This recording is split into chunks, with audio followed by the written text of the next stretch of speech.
not want it to.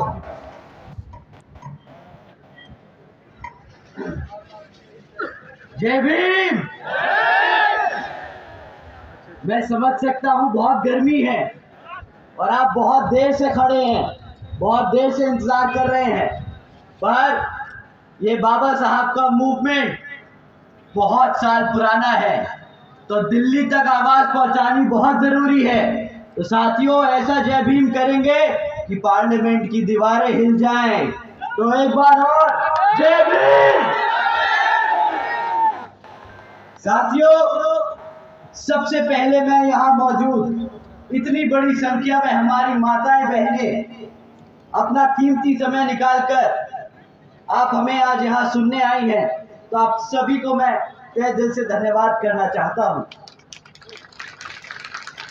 साथ ही साथ आज यहाँ हमारे सभी बड़े बुजुर्ग, हमारे सभी भाई बहन जो आज इतनी गर्मी में इतनी देर से हमारा इंतजार कर रहे हैं हमें सुनने के लिए, तो आप सभी को भी मैं तहे दिल से धन्यवाद करता हूं।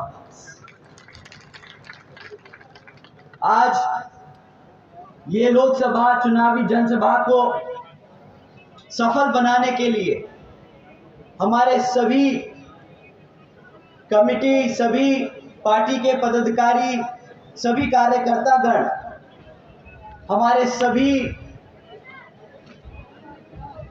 प्रत्याशी लोग जिन्होंने आज इस सभा को सफल बनाने में दिन रात एक कर दी, तो आप सभी को भी मैं तहे दिल से धन्यवाद करता हूं।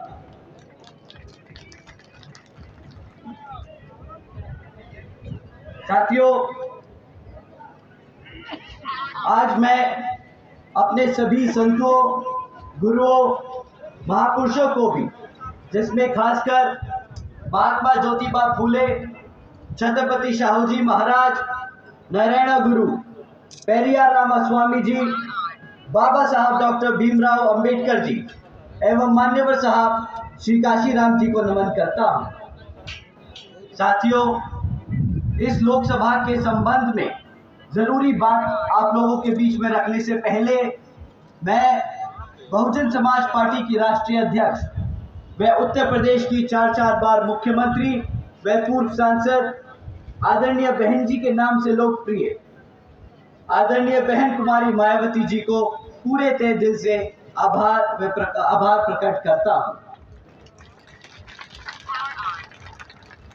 साथियों, जिन्होंने अपनी पूरी जिंदगी बामसेफ, DS4 व BSP के जन्मदाता एवं संस्थापक मान्यवर साहब श्री काशीराम जी के बताए हुए रास्ते पर चलकर परम पूज्य बाबा साहब डॉक्टर भीमराव अंबेडकर जी के मानवतावादी व आत्मसम्मान एवं स्वाभिमान के मूवमेंट के कारवां को अपने आजीवन त्याग, तपस्या व कड़े संघर्ष के जरिए नई राजनीतिक ऊर्जा, शक्ति व पहचान दी है तथा उत्तर प्रदेश जैसे विशाल महत्वपूर्ण राज्य में 4 बार अपनी पार्टी BSP की नेतृत्व में सरकार बनाकर खासकर बहुजन समाज के लिए एक ऐसी मिसाल बन गई है जिससे प्रेरणा लेकर करोड़ों लोग आज यहाँ सामाजिक परिवर्तन व आर्थिक तरक्की के मिशनरी कार्य से जुड़ चुके हैं। इतना ही नहीं, बल्कि मैं खुद भी उनके इस नेतृत्व से प्रभावित होकर BSP मूवमेंट से जुड़ा हूं और उनके पद चिन्हों पर चलकर उस मिशनरी दायित्व, कर्तव्य व फर्ज को पूरा करना चाहता हूं जिनके लिए बहुजन समाज के मसीहा परम पूज्य बाबा साहब डॉक्टर भीमराव अंबेडकर जी ने आजीवन कड़ा संघर्ष करा है। साथियों, जैसा कि अब सब जानते हैं कि लोकसभा आम चुनाव चल रहे हैं और इन लोकसभा चुनावों में दुश्मन हमारे बीच में रहकर साम दाम दंड भेद का इस्तेमाल करके हमारी पार्टी को, हमारे कार्यकर्ता को अंदर से गुमराह व कमजोर करने की कोशिश करेगा। और साथियों, यही नहीं, दुश्मन आज की डेट में आज इतना काबिल नहीं कि आपको सामने से आकर आप पे वार करें। साथियों, दुश्मन आजकल बहरूपियों का रूप लेकर एक बहरूपिये की तरह एक कार्यकर्ता, एक प्रत्याशी, एक पदाधिकारी के रूप में आप लोगों को भटकाने का काम कर सकता है। इसका मतलब ये नहीं कि हर कार्यकर्ता कोई बहरूपिया या कोई दुश्मन है, या हर कोई पदाधिकारी या कोई हमारा प्रत्याशी दुश्मन है। पर साथियों, आपको इनको पहचानना बहुत जरूरी है, क्योंकि ये हमें अंदर से कमजोर करने का काम करते हैं। साथियों, अगर कोई भी आपको बीएसपी के अलावा किसी और पार्टी या किसी और नेता के बारे में बोले कि वो आपका हितैषी है, आपको उसको वोट डालना चाहिए, तो आप समझ जाइए कि आप एक बहरूपिये यानी एक दुश्मन से बात कर रहे हैं। आप यहाँ पे सब बैठे हैं, यहाँ पे हमारे बड़े बुजुर्ग और माताएं हैं। आप लोग बखूबी जानते हैं कि बाबा साहब को भारत रत्न की उपाधि के लिए कितना संघर्ष करना पड़ा बहुजन समाज पार्टी को, और वो संघर्ष किसके नेतृत्व में हुआ, आप बताइए साथियों। मान्यवर साहब काशीराम जी और बहन कुमारी मायावती जी के नेतृत्व में हुआ कि नहीं हुआ, बताइए। अब अगर कोई कार्यकर्ता, कोई नेता ये बोले कि भाई आपका सही हितैषी बहुजन समाज पार्टी या बहन जी नहीं है, तो बताइए कि गद्दार से बात कर रहे हो कि नहीं। बताइए, कोई देशद्रोही, कोई गद्दार टाइप का आदमी ही होगा जो ऐसा बोलेगा कि नहीं। तो साथियों, आपको इन बहरूपिये से संभल कर रहना है। और ये बहरूपिये हमारा, आप जानते हैं बहुजन समाज कितना बड़ा है। बहुजन समाज पार्टी में करोड़ों लोग सदस्य हैं, परंतु ये 4-5 लोग मिलकर इन लोगों पे नजर नहीं रख सकते। तो आप सबको अपने कान आंख खुले रखनी होगी और इन लोगों को पहचानना बहुत जरूरी होगा। जैसे ही आप इस दुश्मन को पहचाने, इसको सतर्क करने की जरूरत नहीं है, इसको बिल्कुल भी सतर्क करने की जरूरत नहीं है। आप इनको बस समाज से अलग कर दे, पार्टी से अलग कर दे, इन लोगों की बातों में ना आए और इन लोगों से सावधान रहे। साथियों, आप लोगों को समझना होगा, और ये मैं बड़ी जिम्मेदारी से कह रहा हूं कि साथियों, ये बहरूपिये नीला पटका पहनकर, जय भीम के नारे लगाकर बहन जी के खिलाफ बात करते हैं। तो साथियों, अगर मैं आपसे ये लाइन कहूं, आने वाली 4 लाइनों के बाद अगर आप मेरी इन लाइनों से, इन बातों से सहमत करते हैं, तो जय भीम का नारा लगाएंगे। ठीक साथियों, जो बहन जी के खिलाफ है, वो मान्यवर साहब के खिलाफ है, वो बाबा साहब के खिलाफ है, वो आपके संविधान के खिलाफ है। बताइए कि सही है कि नहीं।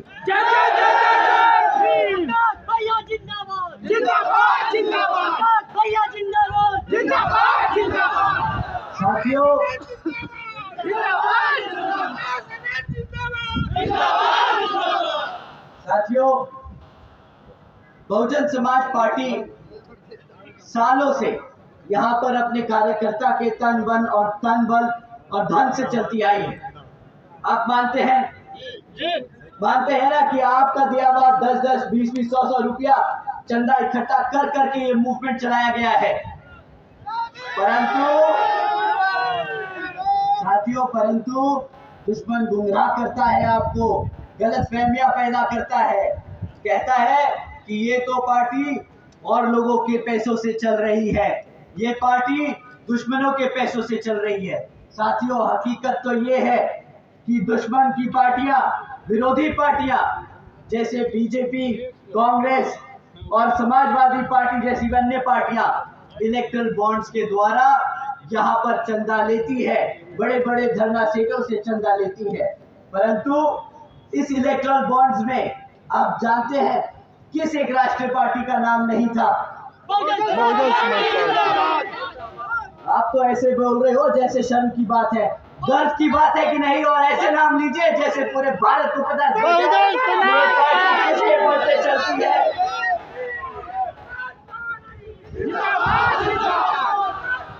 साथियों, पूरे देश में एक लौती बहुजन समाज पार्टी ही है जिसने इलेक्टोरल बॉन्ड्स के द्वारा 1 रुपया किसी कॉर्पोरेट, किसी सत्ता में नहीं, किसी भी कॉर्पोरेट पे कंपनी से नहीं लिया।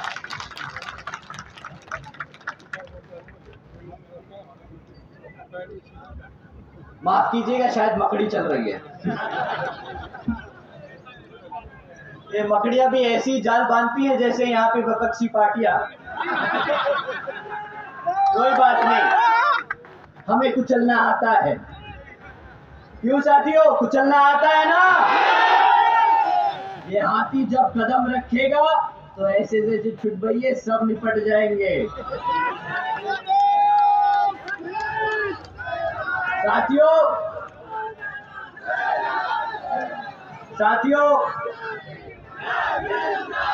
इस लोकसभा आम चुनाव में आप सब जानते हैं कि बहुजन समाज पार्टी की तरह ही विपक्षी पार्टियां आप लोगों के बीच में आकर आपसे वोट मांगने का काम करेंगी। हम आप लोगों को सिर्फ 3 मुद्दों पे लड़ने के लिए बोलेंगे। हम किसी जाति धर्म के ऊपर बात नहीं करेंगे, हम सिर्फ 3 मुद्दों पे बात करेंगे। साथियों, जब ये विपक्षी पार्टियां आप लोगों के बीच में आए वोट मांगने के लिए, तो आप इनसे 3 मुद्दों पे सवाल कीजिएगा। शिक्षा पे सवाल कीजिए, सुरक्षा पे सवाल कीजिए और रोजगार पे सवाल कीजिए। साथियों, हमें चौथा कारण नहीं चाहिए इनको बाहर खदेड़ के भगाने के लिए। ये 3 बहुत है। साथियों, पिछले 10 साल से भाजपा की सरकार सत्ता में आसीन है, सेंटर की गवर्नमेंट चला रही है। तो जब ये आपके बीच में आए तो इनसे पिछले 10 साल का रिकॉर्ड मांगना है आपको। 10 साल का रिकॉर्ड पूछिएगा कि हमें आने वाले 5 साल के लिए नहीं, हमें पिछले 10 साल में आपने हमारे समाज के लिए क्या काम किया उसके लिए बताइए। ठीक साथियों, अगले 5 साल नहीं, पिछले 10 साल के बारे में पूछेंगे। साथियों, मैं आपको शिक्षा के नाम पर 3 मुद्दे छोड़ के जा रहा हूं। 3 जरूरी बातें आप लोगों के बीच में छोड़ के जा रहा हूं। साथियों, पहली बात, आप जानते हैं कि पिछले 10 साल में सरकारी स्कूलों की इतनी हालत खराब हो चुकी है, इतनी हालत खराब हो चुकी है कि आज अगर आप 8वीं कक्षा के बच्चे से पूछो, गुणा भाग करना आता है बेटा, अंग्रेजी में बात करनी आती है तुम्हें, तो ना बच्चा वो गुणा भाग कर पाएगा, ना वो अंग्रेजी के शब्द समझ पाएगा। ये लोगों ने पिछले 10 सालों में हमारे बच्चों की शिक्षा के साथ खिलवाड़ किया है। साथियों, हमारी बच्चों की शिक्षा के साथ खिलवाड़ किया है। कोई बात नहीं, बाबा साहब बोल के गए थे कि हमारे लिए शिक्षा ही हमारा मंदिर है, हमारे लिए स्कूल और कॉलेजेस ही हमारा मंदिर है। इनसे पूछिएगा कि भाई कितने मंदिर तुमने हमारे बाबा साहब के हिसाब से बनाए हैं, वो बताइए आप मुझे।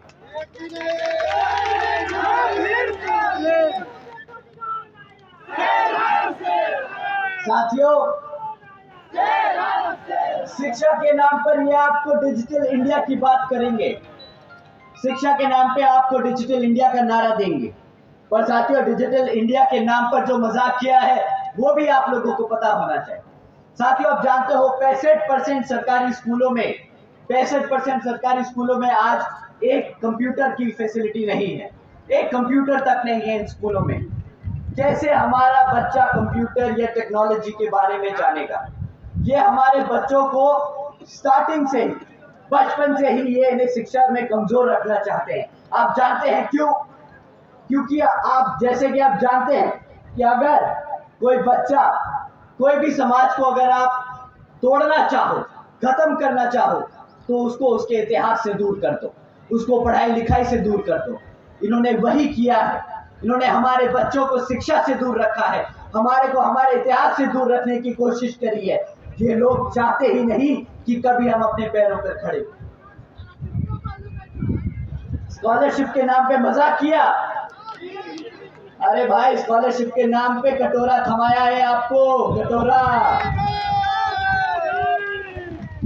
साथियों, दूसरा, रोजगार की बात करते हैं। साथियों, रोजगार के नाम पर पिछले 10 सालों में इस भाजपा सरकार ने कितने काम किए, ये बहुत बड़े बड़े पोस्टरों में लिखाकर छपका देंगे। न्यूज़पेपर में बहुत बड़े बड़े ऐड देंगे कि मोदी जी की गारंटी है इस बारी, परंतु इस गारंटी का क्या हर्ष है वो हमारा युवा यहाँ बखूबी जानता है। साथियों, आज 30% पढ़ा लिखा युवा बेरोजगार घूम रहा है, 3 में से 1 युवा बेरोजगार है। अब आप बताइए साथियों, ये सच है कि नहीं? साथियों, जानते हैं कि ये बेरोजगारी का मतलब क्या है? ऐसे नहीं कि भारत में नौकरियां नहीं है, भारत में बखूबी बहुत नौकरियां हैं।